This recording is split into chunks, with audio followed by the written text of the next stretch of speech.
Bonjour, je suis Suzy Vannes de Regard d'Actu.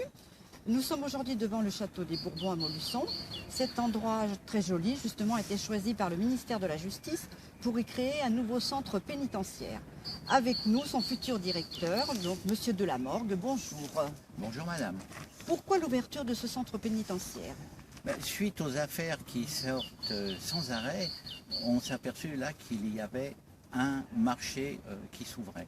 Et la chancellerie du ministère a donc décidé d'ouvrir un établissement pour des détenus exceptionnels, des détenus VIP, Very Important Person, comme on dit en anglais. Et c'est ainsi que le choix a été fait sur le château des Bourbons. Et donc, vous allez être le nouveau directeur, mais quelles sont vos références dans la carrière pénitentiaire? Eh bien, madame, je suis rentré comme simple gardien de prison et de grade en grade, je suis devenu directeur et maintenant j'ai mon bâton de maréchal pour être vraiment le directeur de cette prison exceptionnelle. Et pour cela, j'ai même suivi un stage à l'école hôtelière. D'accord. Vous pouvez me dire lequel? Ah ben, je suis tenu à l'obligation de réserve, madame, excusez-moi.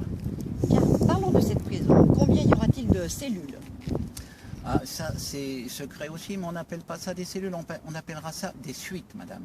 Parce que les personnes seront quand même confortablement installées, étant donné leur rang.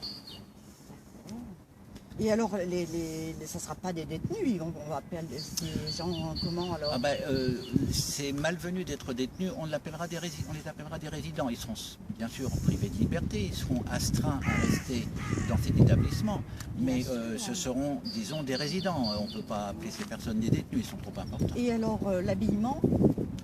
Ah oui, ils n'auront pas du tout, ils seront pas du tout habillés comme les frères Raptou. Ils auront tous un costume taillé sur mesure, réalisé par un des plus grands couturiers français et effectivement offert par de généreux contributeurs. Ah, d'accord. Et leurs conditions de détention alors? Ce seront des conditions normales mais très confortables. Ils auront à leur disposition des journaux comme le Canard enchaîné auxquels ils seront chacun abonnés. Le Canard enchaîné paraissant le mercredi mais étant imprimé le mardi. À la sortie de l'imprimerie du Canard enchaîné, il y aura un porteur spécial qui leur amènera très vite, grâce à une motocyclette sur autoroute, le numéro qu'ils pourront consulter dès le mardi soir et ainsi savoir à l'avance quels seront leurs prochains compagnons de captivité. D'accord.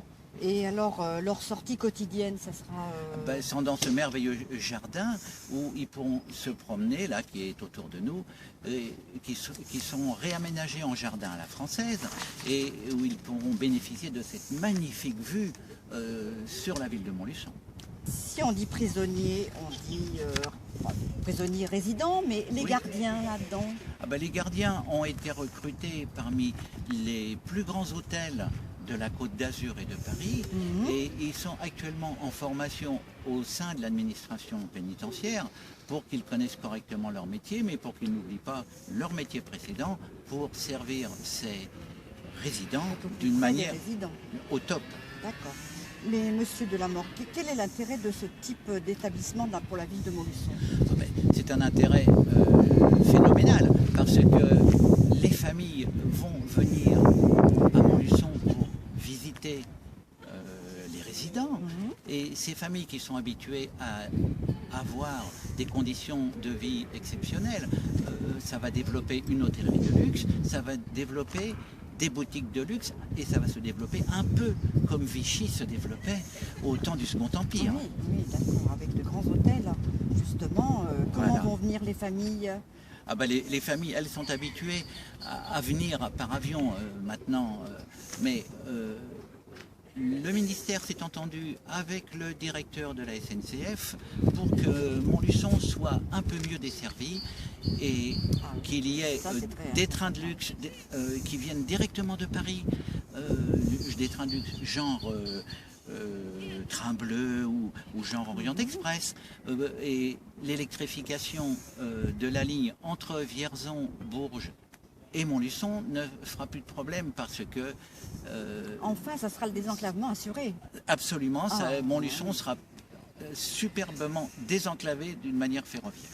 Quoi d'autre? Donc l'éclairage du château. Ah, l'éclairage. Oui, il sera magnifiquement repensé par des personnes spécialisées dans les éclairages de nuit, dans les sons et lumières, pour pouvoir mettre en valeur encore mieux ce magnifique château. Oui, parce qu'il y aura sûrement des fêtes et des visites nocturnes. Bien sûr, aussi. c'est prévu de faire des fêtes, des visites nocturnes, des dédicaces, parce que tous nos détenus auront écrit un livre sur leurs histoires. Donc ils feront des dédicaces pour les acheteurs de livres et, pour ainsi dire, payer un petit peu une partie de leur pension. D'accord. Eh bien, écoutez, monsieur le directeur, je vous remercie beaucoup. C'était Suzy Vannes de Regard d'Actu. Au revoir, madame.